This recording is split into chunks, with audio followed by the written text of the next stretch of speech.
My blood turned to ice when I saw the man who destroyed my life 7 years ago standing at my daughter's engagement party, charming everyone with that same devastating smile that had fooled me when I was a grieving widow.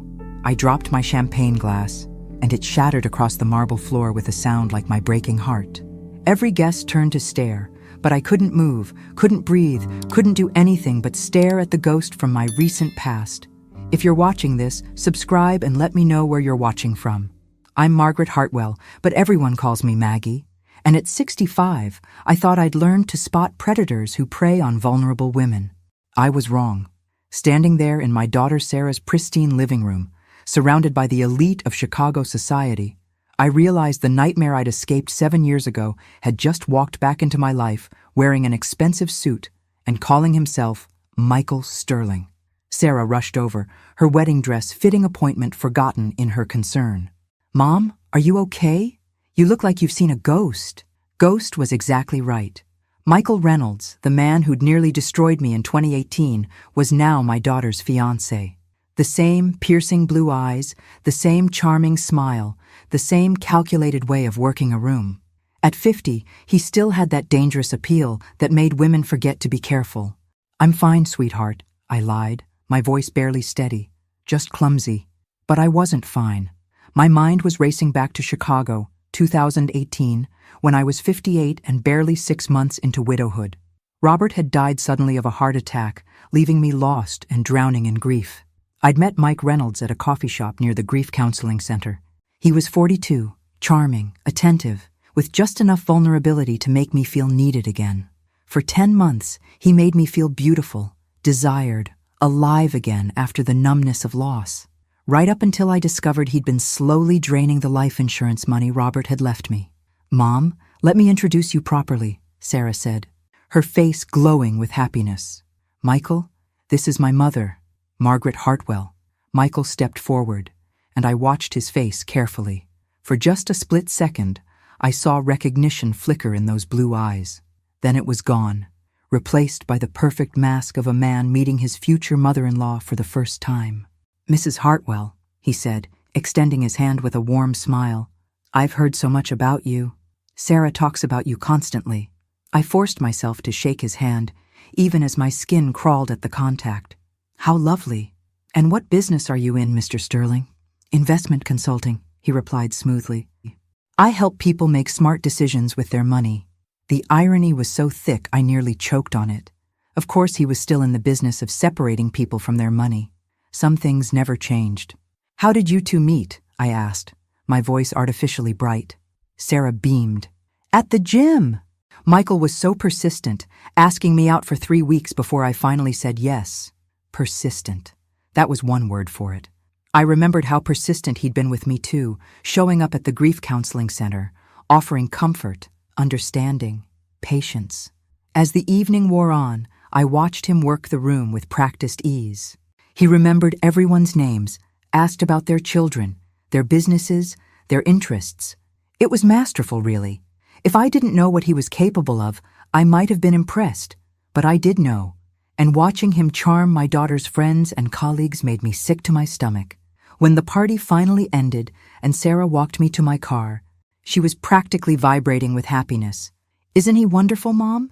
I can't believe how lucky I am." "When's the wedding?" I managed to ask. "October 15th. I know it's short notice, but we don't want to wait. When you know, right?" October 15th. Less than a month away. My heart sank as I realized how little time I had to figure out what Michael was really after. But I had a terrible feeling I already knew. Sarah's trust fund from her father matured when she turned 35 in 18 months. $2.5 million that would make my lost $75,000 look like pocket change. 3 sleepless nights later, I sat in my kitchen at 2 a.m. with my laptop open, diving deep into the internet rabbit hole of Michael Sterling's life. What I found chilled me to the bone, because officially, Michael Sterling didn't exist until January 2020. Before that date, there were no social media profiles, no business records, no digital footprint whatsoever. For a successful investment consultant, that was impossible in today's world. Either he'd scrubbed his entire online presence, or Michael Sterling was a carefully constructed identity. I'd hired a private investigator on Friday. Patricia Newman came highly recommended and specialized in background checks for worried families. When she called Saturday morning, her voice was grim. "Mrs. Hartwell, I need to meet with you today." "This can't wait." We met at a quiet diner on the outskirts of town. Patricia, a no-nonsense woman in her 50s, spread photos and documents across our corner booth. "Michael Sterling is clean as a whistle," she said. "Too clean. No criminal record, excellent credit, successful business. But here's the problem. Every piece of documentation starts in 2020. It's like he was born 5 years ago." She showed me business licenses, tax records, even apartment rental agreements. All began in January 2020. "I did some digging into similar cases," Patricia continued. "This pattern suggests identity theft or witness protection. But witness protection was ruled out through my law enforcement contacts." "What about before 2020?" I asked, though I was pretty sure I knew the answer. "That's where it gets interesting. I found traces of a Michael Reynolds from Chicago who disappeared in 2018 after being investigated for romance fraud. The case went cold when he vanished. My coffee cup rattled against the saucer as my hands shook. What kind of fraud? Targeting widows and divorcees, mostly. He'd provide comfort during vulnerable times, gain their trust, then slowly drain their accounts, usually between $50,000 and $100,000 per victim. I closed my eyes, remembering the $75,000 that had disappeared from my life insurance settlement. The money Robert had left to secure my future. The money Mike had convinced me to invest in his business opportunity. "There's something else," Patricia said, her voice softer now. "I've been tracking similar cases across the country. Phoenix in 2020, Nashville in 2022, Denver in 2023. Always the same pattern: professional women between 28 and 35, quick engagements, sudden disappearances right before the wedding. With their money," I whispered, "with whatever he could get his hands on." The Nashville woman lost her entire inheritance. The Denver victim had her business accounts cleaned out the day before their wedding. I stared at Sarah's engagement photo, which I'd brought to show Patricia, my beautiful, trusting daughter who'd inherited her father's generous heart and would inherit substantial money on her next birthday. "What do I do?" I asked. "If I tell Sarah, she'll think I'm a bitter mother who can't accept her happiness." Patricia nodded grimly. "That's exactly what he's counting on. These men are experts at isolating their victims from family members who might see through their act." I thought about the past few months, how Sarah had gradually pulled away from me. Canceled dinners, rushed phone calls, always with some excuse about being busy with Michael's social obligations. He's already started turning her against me, I realized. It's textbook behavior. But here's the thing, Mrs. Hartwell. You're the first person I've met who actually knew him before. You're the key to stopping him. As I drove home, my mind was spinning with possibilities. I had to find a way to expose Michael without looking like the jealous ex. I had to protect Sarah without losing her completely. The problem was, I was dealing with a master manipulator who'd had 7 years to perfect his next move. And he had something I didn't: Sarah's complete trust and love. But I had something he didn't know I possessed: the memory of exactly how he'd betrayed me before. And this time, I wasn't a grieving widow with clouded judgment. This time, I was ready for war. Sunday dinner at Sarah's had always been our tradition. But sitting across from Michael Sterling at her dining room table felt like being trapped in a nightmare. He'd insisted on cooking some elaborate Italian dish that probably cost more than I spent on groceries in a month. "This is delicious, honey," Sarah gushed, reaching over to squeeze his hand. "Mom, you have to get the recipe." "Oh, I doubt I could recreate Michael's magic," I replied with my sweetest smile. "I'm sure it requires very expensive ingredients." Michael's laugh was perfectly pitched. "Actually, it's quite simple. The secret is taking time to build trust with your ingredients. Let them blend naturally." The double meaning wasn't lost on me. I'd bet he was excellent at building trust with vulnerable ingredients. "So, Michael," I said, cutting into my chicken, "Sarah mentioned you're from the East Coast originally. Where exactly?" "Boston," he replied without hesitation. "Moved around a lot for work, though. Los Angeles, Phoenix, Nashville." My fork stopped halfway to my mouth. He'd just confirmed Patricia's research without realizing it. Same cities, same timeline. "How interesting. What brought you to Chicago?" His eyes met mine across the table. Sometimes life brings you exactly where you need to be, when you need to be there. Sarah looked between us, sensing something in the air but not understanding what. Michael says Chicago feels like home now. Don't you, sweetheart? Especially since I met you, he said, bringing her hand to his lips. And now, meeting your wonderful mother. I wanted to throw my wine glass at his lying face. Instead, I smiled and asked, "What about family? Will any of your relatives be coming to the wedding?" Unfortunately, no. I'm pretty much on my own in the world. Parents died when I was young. No siblings. His voice carried just the right note of practiced sadness. It was a different story than he'd told me 7 years ago, when his parents were supposedly alive but estranged. Some lies evolved with practice. After dinner, Sarah excused herself to take a work call, leaving me alone with Michael for the first time. The mask slipped just slightly. "You know," he said, leaning back in his chair with a wine glass, "Sarah's told me so much about her childhood. Growing up with just you after her father died must have been challenging." "We managed just fine," I replied carefully. "I'm sure you did. She mentioned her trust fund, how it matures next year when she turns 35. There it was. The real reason he was here. Sarah's trust fund worth over $2 million, accessible in just 18 months. "Sarah's very fortunate," I said neutrally. "She is indeed, and so trusting. Sometimes I worry about that. The world is full of people who might take advantage of someone with such a generous heart." The sheer audacity of it took my breath away. He was actually warning me about people like himself while planning to rob my daughter blind. "Yes," I agreed. "I worry about that too." Our eyes met across the table, and for a moment, the pretense fell away completely. He was testing me, seeing if I remembered him, and I was letting him know that I did. "I'd hate for anyone to come between Sarah and her happiness," he said quietly. "She's been through enough disappointment in relationships." The threat was subtle, but clear. If I tried to expose him, he'd paint me as the bitter mother who couldn't accept her daughter's happiness. Sarah's voice drifted from the living room as she wrapped up her call. Michael's charming smile returned instantly. "I'm so glad we had this chance to talk, Margaret. I have a feeling we're going to get along wonderfully." When Sarah returned, she found us looking like the picture of familial harmony. "Are you two bonding?" she asked hopefully. "Absolutely," Michael said warmly. "I was just telling your mother how much I'm looking forward to officially becoming part of the family." As I drove home that night, my hands were shaking so badly I had to pull over twice. Michael Reynolds wasn't just back in my life. He was about to destroy the person I loved most in the world. And this time, he wasn't going to disappear with $75,000. This time, he was going for everything. Monday morning brought the phone call I'd been dreading. Sarah's voice was strained, different somehow. "Mom, we need to talk." She arrived at my house an hour later, but instead of coming inside for coffee like she usually did, she stayed standing in my doorway with her arms crossed. "Michael told me about your conversation yesterday," she said without preamble. My heart sank. "What conversation would that be?" "Don't play dumb, Mom.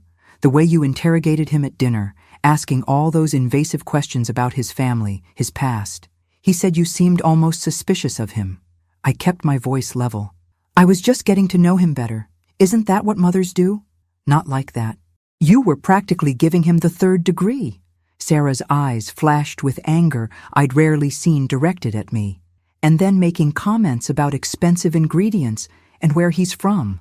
"What is wrong with you?" This was exactly what Michael had been setting up, driving a wedge between us so that anything I said would sound like jealousy or interference. "Sarah, honey, I'm just concerned because everything is moving so fast." "Here we go," she interrupted. "I knew you'd say that. You can't stand that I'm happy, can you? That's not true, and you know it." "Do I? Because ever since I started dating Michael, you've been acting strange. First questioning his job, then his background, now his intentions." I stared at my daughter, this beautiful, successful attorney I'd raised on my own after Robert died, and realized Michael had been working on her for months, planting seeds of doubt about my motives, making her question my love for her. "Sarah, I love you more than anything in this world. Every decision I've ever made has been about protecting you and supporting you. Then why can't you just be happy for me?" Her voice broke a little. "I've finally found someone who loves me completely, who wants to build a life with me, And instead of celebrating, you're trying to sabotage it. I'm not trying to sabotage anything. I just think you should slow down. That's exactly what Michael said you'd say. She shook her head. He warned me you might have trouble letting go, that some mothers struggle when their daughters find real love. The manipulation was brilliant, really. Michael had positioned himself as the understanding boyfriend who could predict my jealous mother behavior, making Sarah feel protective of him and suspicious of me. What else did Michael say? I asked quietly. Sarah hesitated, then seemed to make a decision. He said maybe we should take some space from family drama until after the wedding. Let things calm down. Space? I think it would be better if you didn't come to the wedding. Mom, the words hit me like a physical blow. My own daughter, uninviting me to her wedding because a con man had convinced her I was the problem. Sarah, please, let's talk about this rationally. There's nothing to talk about. I've made up my mind. She turned to leave, then looked back with tears in her eyes. I hoped you'd be different, Mom. I hoped you'd want me to be happy. After she left, I sat in my kitchen and cried harder than I had since Robert died. Michael had played this perfectly. He'd isolated Sarah from the one person who could expose him, and he'd done it by making her believe she was protecting their love from my interference. But as the tears dried, something else took their place. Anger. Pure, white-hot rage at the man who'd stolen from me once and was now stealing my daughter. I picked up my phone and called Patricia Newman. He made his first mistake, I told her. He's trying to keep me away from the wedding. That tells me he's planning something big, something that requires me not to be there. What do you want to do? I stared out my window at the maple tree Robert had planted when Sarah was born. 32 years of watching over this family, and I wasn't about to stop now. I want to know everything about Michael Reynolds, I said. Every woman he's ever scammed, every lie he's ever told. And then I want to save my daughter, whether she wants to be saved or not. Patricia's investigation over the next week revealed a pattern so disturbing I could barely sleep. Michael Reynolds wasn't just a con man. He was a predator who specifically targeted women at their most vulnerable moments. Look at this, Patricia said, spreading photographs across my dining room table. Denver, 2023. Rebecca Morrison, 34, recently divorced, inherited her grandmother's antique jewelry business. Michael showed up 6 months after her divorce was finalized. The photo showed a lovely blonde woman with kind eyes, standing next to a man I now recognized as my daughter's fiancé. He looked exactly the same as he did now, like he'd found some fountain of youth. Nashville, 2022. Jennifer Walsh, 38, lost her husband in a motorcycle accident, collected a substantial life insurance payout. Another photo, another beautiful woman, same predatory smile on Michael's face. Phoenix, 2020, Catherine Chen, 36, tech executive who'd just sold her startup. The pattern was unmistakable. Successful women between 30 and 40, recent life changes, substantial assets, just like Sarah, who'd recently made partner at her law firm and whose trust fund was approaching maturity. What happened to them? I asked, though I dreaded the answer. Rebecca lost $180,000. Her business collapsed within 6 months of him disappearing. She's working as a waitress now. Jennifer lost her house, had to move back in with her parents. Catherine, Patricia paused. Catherine had a nervous breakdown. She's still in therapy. I closed my eyes, imagining Sarah's face when she discovered the man she loved had destroyed her life. The betrayal would break something fundamental in her, just like it had been broken in me 7 years ago. There's something else, Patricia continued. I found records of him using different names. Before Michael Sterling, he was Marcus Sterling, then Mitchell Stone, then Matthew Reynolds. Different initials each time, I observed. Exactly. Makes him harder to track. But here's the interesting part. In every case, he disappeared exactly 1 week before the wedding. 1 week? Like clockwork. Gets them to consolidate their accounts for wedding expenses, transfers everything to a joint account for their new life together, then vanishes the night before the final transfer. I stared at the calendar on my phone. October 15th was 12 days away. We don't have much time, I said. Actually, we do. If he sticks to pattern, he won't make his move until October 8th. That gives us 5 more days to gather evidence. But evidence of what? Even if we proved Michael Sterling was really Michael Reynolds, Sarah was so thoroughly convinced I was the villain that she'd probably think I'd fabricated everything out of spite. I need to approach this differently, I realized. I need to make him expose himself. Patricia looked concerned. Mrs. Hartwell, this man is dangerous. Not physically, maybe, but psychologically. He's had 7 years to plan this revenge. So have I said grimly. He thinks he's dealing with the grieving widow he manipulated in 2018. He has no idea what losing that $75,000 taught me about predators. That afternoon, I drove to Sarah's office building and waited in the parking garage. I knew she usually worked late on Tuesdays, and I was betting Michael didn't know her schedule as well as he pretended to. At 7 p.m., Sarah emerged from the elevator, looking tired but happy. She was on her phone, probably with Michael, laughing at something he was saying. When she saw me standing by her car, her expression hardened. "Mom, what are you doing here?" "I wanted to apologize," I said simply. "You were right. I was being overprotective and unfair to Michael." Sarah's anger wavered, replaced by cautious hope. "You were? I was scared of losing you," I continued, letting genuine emotion into my voice. "But watching you these past few months, seeing how happy he makes you, I realize I was being selfish." "Mom, I called Michael this afternoon," I lied smoothly. "I invited him to lunch tomorrow so I could apologize properly. Clear the air between us." Sarah's face lit up. "You did? I want to give him a chance to know the real me, not the suspicious mother, and I want him to know he has my blessing." As I drove home, I knew I was taking a massive risk. If my plan backfired, I'd lose Sarah forever. But if I did nothing, Michael would destroy her life and disappear, leaving me to pick up the pieces of my broken daughter. Either way, tomorrow's lunch with Michael Reynolds was going to be very interesting. I chose the restaurant carefully, upscale enough that Michael would feel comfortable, quiet enough that our conversation wouldn't be overheard, but public enough that he couldn't lose his temper completely. When he arrived, 5 minutes late, I was already seated at a corner table with my back to the wall. "Margaret," he said with that practiced charm, kissing my cheek like we were old friends. "Thank you for reaching out. Sarah was so happy when I told her about your call. I owe you an apology," I began, playing the contrite mother perfectly. "I realize I came across as hostile Sunday night. It wasn't fair to you." Michael settled into his chair, studying me with those calculating blue eyes. "I understand completely. Sarah is lucky to have a mother who cares so much about her welfare. She is my whole world," I said truthfully. "After her father died, she became everything to me. Maybe too much. Loss can make us protective," he agreed.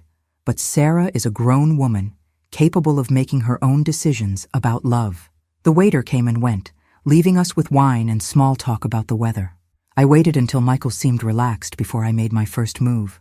"Can I ask you something personal?" I said, leaning forward conspiratorially. "Of course. Have you ever been in love before?" For just a split second, something flickered in his eyes, something that looked almost like recognition. "Once," he said carefully, "many years ago. But it didn't work out." "What happened?" I pressed gently. "She was older, going through a difficult time. I thought I could help her heal, but..." He shrugged elegantly. "Sometimes timing is everything." My heart rate spiked, but I kept my expression sympathetic. He was talking about me, but describing it like a failed romance instead of the financial devastation he'd caused. That must have been painful. It was. But you know what they say, everything happens for a reason. If that relationship hadn't ended, I might not have been ready to appreciate someone as special as Sarah. I sipped my water, watching him carefully. He seemed genuinely relaxed, almost nostalgic. Either he was an incredible actor, or he actually didn't recognize me. "I'm sure she was lovely," I said carefully. "She was. Beautiful, intelligent, vulnerable. She'd recently lost her husband and was struggling with grief. How sad." "What was her name?" "Margaret, actually." His eyes met mine with what looked like innocent coincidence.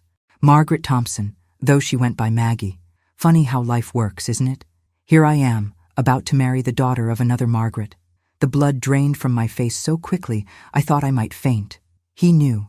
He'd known all along who I was, but his expression remained perfectly pleasant, almost fond.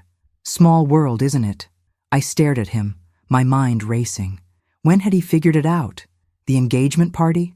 Earlier? You remember her, I whispered. Of course I do. I've thought about her often over the years, wondered what happened to her, whether she ever found happiness again. He leaned forward slightly. I hope she did. She deserved better than what I gave her. The restaurant seemed to tilt around me. This wasn't the confrontation I'd expected. Where was the threat, the menace, the calculating predator? Why? I breathed. Michael's smile was sad, almost wistful. Because I was young and stupid and thought money mattered more than people. I've regretted it every day since. He signaled the waiter for the check, then looked back at me with what seemed like genuine emotion. If you ever see her again, Margaret, tell her I'm sorry. Tell her I became the man she deserved, too late to matter. As he stood to leave, he placed his hand gently on my shoulder. Thank you for lunch, and for giving me a chance. Sarah is lucky to have a mother who loves her so much. As I watched him walk away, I sat in stunned confusion. Either Michael Reynolds was the greatest actor who'd ever lived, or something had fundamentally changed about him in the past 7 years. But as I replayed the conversation in my mind, one thing became crystal clear. He absolutely knew who I was, and for reasons I couldn't understand, he was playing a completely different game than I'd expected. I sat in that restaurant for 20 minutes after Michael left, my mind spinning with confusion. His performance had been flawless, full of remorse and apparent growth. But 7 years of healing from his betrayal had taught me to recognize manipulation in all its forms, even when it came wrapped in apologies. My phone buzzed with a text from Sarah. Mom, Michael said lunch went beautifully. He's so grateful you're giving him a chance. I'm so happy we can all be family. Love you. The manipulation was evolving. Instead of threats, he was using apparent vulnerability and remorse to lower my guard, make me question my own instincts.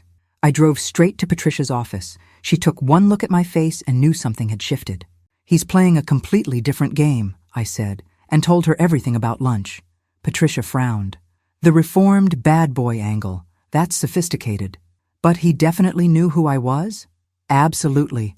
The Margaret Thompson reference, the details about your grief. That wasn't coincidence.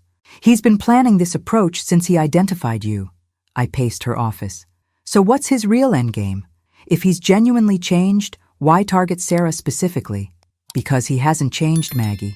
Men like this don't develop consciences. They develop better strategies. Patricia pulled out a new file. I've been digging deeper into his recent years. Want to know what's interesting? Every one of his victims in the past 5 years has been the daughter or close relative of a previous victim. The blood drained from my face. What? Phoenix, 2020. Catherine Chen's victim wasn't random. Her aunt, Linda Chen, was scammed by Michael in Portland, 2019. Nashville, Jennifer Walsh. Her sister Emma Walsh was his victim in Atlanta, 2021. He's been systematically targeting families? It's not about money anymore, Maggie. It's about power, about proving he can destroy entire family lines. I sank into a chair, the full scope of his revenge becoming clear. And Sarah is just the latest branch on my family tree. There's more. I found records of him researching your life extensively. He knows about Sarah's law practice, her trust fund, her friends, her habits. This isn't opportunistic. It's surgical. Patricia spread out more documents. He's been in Chicago for 8 months, but he waited 6 months to accidentally meet Sarah at the gym. That's planning, not coincidence. I called Jennifer Morrison immediately. I need you to do something dangerous, I told Sarah's best friend. After what you told me about the seduction attempt? I'm in. Not that kind of dangerous. I need you to research something for me. Quietly. What? I need to know if Michael has contacted any of Sarah's other friends. Anyone from law school, college, her social circle. I think he's been mapping her entire life. Jennifer was quiet for a moment. Actually, that's weird you mention it. Last month, Sarah mentioned that 2 of her college friends had been contacted by some investment guy asking about her. She thought it was strange but didn't think much of it. My heart sank. Did she tell Michael about it? Probably. She tells him everything. After hanging up, I stared at Patricia's evidence board. Photos of victims, timelines, financial records. Michael Reynolds had turned revenge into a science. What do we do? I asked. We fight science with science. I've been in touch with an FBI agent, David Chen, Catherine's brother. He's been building a federal case against Michael for years. FBI involvement? Cross-state fraud? Identity theft? Financial crimes exceeding federal thresholds? We have enough to arrest him, but Sarah would never forgive you. She'd think you destroyed her happiness out of spite. I stared out Patricia's window at the Chicago skyline. Then we need to make him expose himself in a way she can't deny. How? I turned back to her, my mind made up. We give him exactly what he wants. My plan was deceptively simple. Make Michael think he'd won completely, then document his real intentions when his guard was down. It required me to become bait, and it was incredibly dangerous. But I'd learned something important from our lunch. Michael's ego was his weakness. He couldn't resist proving how clever he was. Jennifer agreed to help despite the risks. We'd arrange a scenario where Michael thought I was completely defeated and no longer a threat to his plans. "This is insane, Maggie," Jennifer said as we sat in her apartment planning. "What if he actually goes through with marrying Sarah?" "He won't. Men like Michael don't commit long-term unless there's a bigger payoff. Once he has access to her trust fund, he'll disappear." "And if you're wrong?" I didn't answer because I couldn't bear to consider that possibility. The setup was elegant. Jennifer would tell Sarah that I'd had a minor accident, nothing serious, but enough to require a few days of bed rest. This would explain my absence, while making me seem harmless and defeated. Meanwhile, Patricia would approach Michael directly, posing as a private investigator hired by a suspicious family member. She'd warn him that someone was investigating his background, but she'd been convinced he was legitimate and was calling off the investigation. The key was making him feel completely secure, untouchable. Wednesday evening, Jennifer called Sarah with news of my accident. I waited in Jennifer's guest room, feeling like a fraud for making my daughter worry, but knowing it was necessary. 20 minutes later, Sarah called. "Mom, I just heard about your fall. Are you okay? I'm coming over right now." "No, sweetheart," I said weakly. "I'm fine, just embarrassed. It was so silly tripping over my own feet." "But you could have a concussion. Or, the doctor says, I just need rest. Maybe this is a sign that I should stop interfering in your happiness and focus on taking care of myself." The words tasted like poison, but they had their intended effect. "Oh, Mom," Sarah's voice softened. "I never wanted you to get hurt. I just wanted you to trust my choices." "I do trust your choices. Michael is wonderful, and I was wrong to be suspicious." After we hung up, I felt sick, but within an hour my phone rang. Michael's number. "Margaret, I heard about your accident. Are you all right?" "I'm fine, just feeling foolish. These things happen. Listen, I was thinking, maybe I could bring you some soup tomorrow. I make a mean chicken noodle, and it might be a peace offering." "That's very kind, but I don't want to impose." "It's no imposition. Family takes care of family, right?" The word family sent chills down my spine, but I agreed. Tomorrow, Michael Reynolds would come to Jennifer's apartment thinking he was visiting a defeated enemy. Instead, he'd be walking into a carefully constructed trap. But as I lay in Jennifer's guest bed that night, I couldn't shake the feeling that I was the one being trapped. Michael arrived Thursday afternoon, carrying homemade soup and wearing his most charming smile. I was positioned in Jennifer's living room, looking appropriately fragile in my robe and slippers. "You didn't have to do this," I said as he set up the soup in Jennifer's kitchen. "Nonsense. I want us to have a good relationship, Margaret. Sarah's happiness depends on it." He served the soup with theatrical care, then sat across from me with obvious concern. "You know, I've been thinking about our conversation yesterday." "Oh?" "About second chances, about growth. I realized I never properly explained why I'm so grateful Sarah found me. This was it. The moment he'd reveal his real motivations, thinking I was too defeated to be a threat. "I spent a lot of years making mistakes," he continued. "Hurting people I cared about. Women like your namesake, Maggie Thompson. You mentioned her. I did something terrible to her. Took advantage when she was vulnerable, stole money she couldn't afford to lose." His voice carried perfect remorse. "For years I told myself she'd be fine, that she was strong enough to recover. I kept my expression neutral, even as my heart pounded. But I found out recently that she never really recovered, never remarried, never fully trusted anyone again. I destroyed something fundamental in her." He leaned forward, eyes glistening with apparent emotion. "Do you know what that feels like, Margaret? Knowing you've permanently damaged another human being? I imagine it's quite difficult." I managed. It is. Which is why when I met Sarah, I saw an opportunity for redemption. How so? Michael's mask slipped just slightly, and I caught a glimpse of something cold and calculating beneath the remorse. By giving Sarah everything I took from her mother, love, security, protection, by making sure she never experiences the kind of betrayal that destroyed Maggie Thompson. The irony was breathtaking. He was describing his plan to destroy my daughter as an act of redemption for destroying me. That's very noble, I said carefully. I like to think so. Sarah will never want for anything, never question whether she's loved, never worry about her future.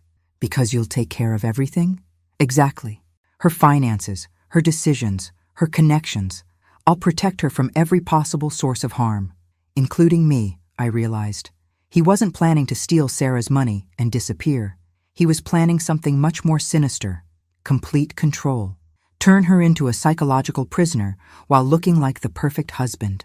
She's lucky to have found you, I said, fighting to keep my voice steady. We're both lucky. Though I have to say, your accident has been a blessing in disguise. How so? Michael's smile turned predatory. It's shown Sarah how fragile family relationships can be, how important it is to hold on to the people who really matter. I don't follow.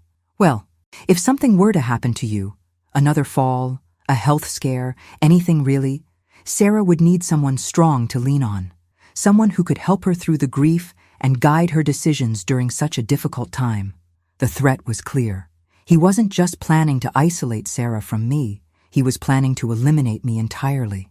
Make it look like natural causes, maybe another accident, leaving Sarah completely dependent on him. I'd thought I was setting a trap for Michael, but I'd walked directly into his. That evening, after Michael left with promises to check on me tomorrow, I sat in Jennifer's living room with Patricia and FBI agent David Chen, reviewing the recordings we'd captured. It's not enough, David said grimly. Talking about taking care of someone isn't the same as confessing to planning their murder. But the threat was clear, I started. To you, yes, but a defense attorney would argue he was expressing concern about your health, especially given your recent accident. Patricia leaned forward. What about the financial fraud evidence? Strong, but circumstantial for this specific case. He hasn't actually taken any money from Sarah yet. I felt the walls closing in. So we wait until he destroys her life? Or until he makes a more concrete move? David pulled out a thick file. There is something else, though, something I haven't told you yet. He opened the file to reveal surveillance photos of Michael from various cities. We've been tracking him for 2 years. The family targeting isn't random revenge. It's systematic elimination of witnesses. My blood ran cold. What do you mean? Every woman he's scammed in the past 5 years has either died in accidents or disappeared completely within 18 months of his initial contact. Patricia went white. You're saying he's killing his victims? We can't prove it yet, but the statistical probability of that many accidental deaths among his victim pool is essentially 0. Why didn't you tell me this before? I demanded. Because we needed you to act naturally. If you'd known he was potentially a serial killer, your behavior would have changed. I thought about the soup Michael had brought me, how insistent he'd been that I eat it. Jesus, the soup. We had it tested, David said quickly. Clean, but it shows he's probing for opportunities. What about Sarah? Is she in immediate danger? Not yet. His pattern is to secure legal access to their assets first. Marriage, joint accounts, power of attorney. Then the accidents happen. So, we have until the wedding. We have until the honeymoon, David corrected. That's when they typically disappear. The room fell silent as the full horror of Michael's plan became clear. He wasn't just going to steal from Sarah and disappear. He was going to marry her, take control of her assets, then kill her and start the cycle over again with someone else's daughter. What do we do? I whispered. David closed the file. We accelerate the timeline, force him to make a mistake before the wedding. How? By making him think you're about to expose everything. I stared at him. You want me to confront him directly? With backup, wired for sound, in a controlled environment. Make him think you figured out his real plan and are about to tell Sarah everything. That's incredibly dangerous. Yes, it is. But it's the only way to get him to confess to something actionable. I thought about Sarah, about the beautiful life she'd built for herself, about the future Michael intended to steal from her. When? I asked. Tomorrow night. Sarah's at that legal conference until Sunday, right? Perfect timing. As I drove home that night, my hands shaking on the steering wheel, I realized I was about to face a man who'd turned murder into an art form. But for the first time in 7 years, I felt ready for him. Because I wasn't the grieving widow he'd manipulated in 2018. I wasn't even the suspicious mother he'd charmed at lunch. I was a woman who'd spent 7 years learning to recognize predators. And tomorrow night, this particular predator was going to discover just how much I'd learned. The confrontation was set for Saturday evening at Michael's apartment. David Chen and his team would be positioned outside while I wore a wire designed to capture everything Michael said. Remember, David coached me in the van, your goal is to make him think you know everything and are about to tell Sarah. His ego won't let him be outsmarted by someone he considers inferior. What if he gets violent? He won't. Violence isn't his style. Too messy, too risky. He prefers subtle elimination. I walked up to Michael's building with my heart pounding, knowing this was either going to save my daughter or get me killed. Michael answered the door in casual clothes, looking relaxed and confident. Margaret, what a surprise. How are you feeling? Much better, thank you. Can we talk? Of course, come in. His apartment was impeccable, sterile, with no personal touches, like a hotel room for someone just passing through. Can I get you something to drink? He offered. No, thank you. Michael, I need to tell you something important. His expression shifted slightly, becoming more alert. What's that? I know who you really are. For just a moment, his mask slipped completely. The charming facade disappeared, replaced by something cold and calculating. Then it snapped back into place. I'm not sure what you mean. 7 years ago, you were Michael Reynolds. You stole $75,000 from me and disappeared. Margaret, I think you might be confused. Catherine Chen, Jennifer Walsh, Rebecca Morrison. Should I continue? His stillness was complete now, like a predator deciding whether to flee or attack. Those are just names to me. They were names to the FBI too, until they started connecting the dots. Did you know Catherine's brother is a federal agent? He's been building a case against you for years. Michael moved to his kitchen, casually opening a drawer. I couldn't see what he was reaching for, but I kept talking. Here's what I find fascinating, I continued. You told me yesterday about wanting to redeem yourself by protecting Sarah from the kind of betrayal you inflicted on me. Very poetic. I meant every word. I'm sure you did. But we both know protection isn't what you have in mind. What do you think I have in mind, Margaret? This was it.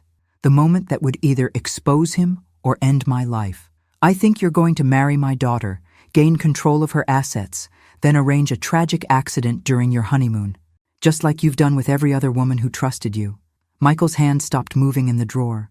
When he turned back to face me, the mask was gone completely. Prove it, he said quietly. I don't have to prove anything. I just have to tell Sarah the truth about who you really are. And you think she'll believe you? Her bitter, paranoid mother who's been trying to sabotage her happiness from day one? She'll believe the FBI. They have evidence connecting you to 6 murders across 4 states. No, Michael said, his voice taking on a dangerous edge. They have suspicious deaths and convenient coincidences, no evidence. Then you have nothing to worry about. Do you? He studied me for a long moment, then smiled that devastating smile that had fooled so many women. You know what the beautiful thing is, Margaret.